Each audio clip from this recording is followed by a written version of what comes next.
that was God was fighting for the Romans, because there was this judgment that was ordained against them because of their rejection of the Messiah, because of their wickedness and their refusal to repent.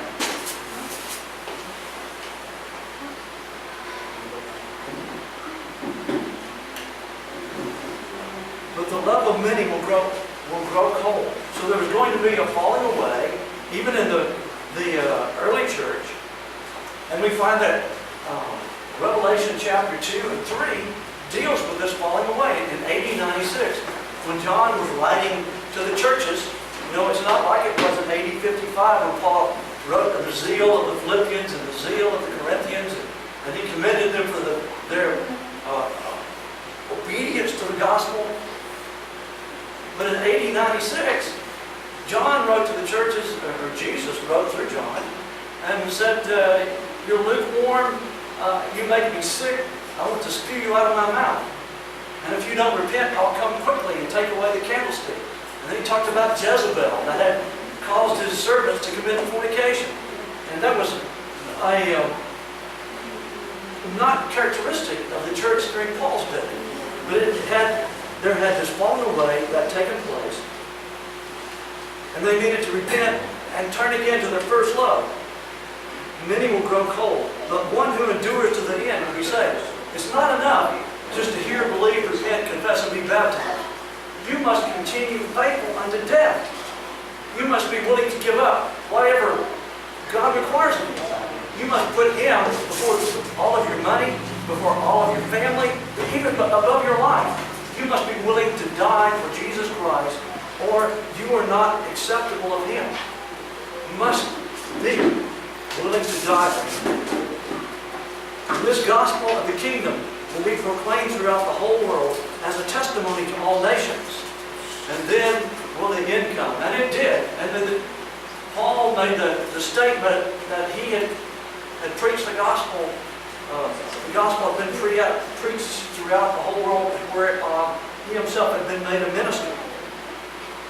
So there was a dispersal of the Christians in the days of the persecution of Saul, and they had gone throughout the Roman Empire preaching and teaching the gospel. The seed had been scattered far and wide, and the seed fell into some good and honest hearts, and it brought forth fruit. And there were Christians that sprang up as a result of these seeds being sown. The gospel will be proclaimed throughout the whole world. Even though this was spoken before the destruction of Jerusalem, I think it's also a characteristic of the end of the age. It's a time when the world, there will be a falling away at the end of the age, and there will be a proclamation of the gospel throughout the whole world.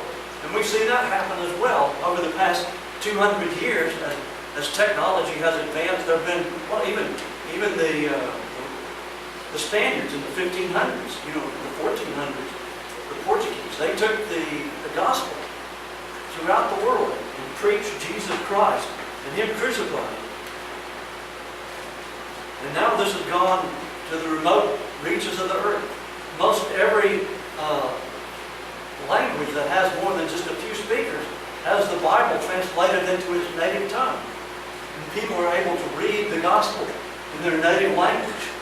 So this gospel has been proclaimed throughout the whole world, and that was to be a testimony to the nations. And when this happened, the end is to come.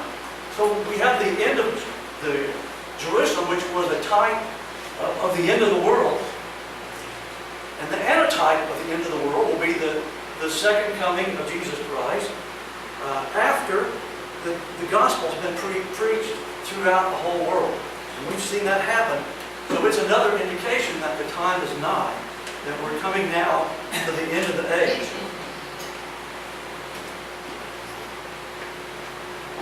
So I'm going to stop right there, and maybe on another occasion we'll begin in verse 13 or verse 15, and we'll talk about some of the other indications where Jesus answers the second question: what will be the sign of thy coming at the end of the age?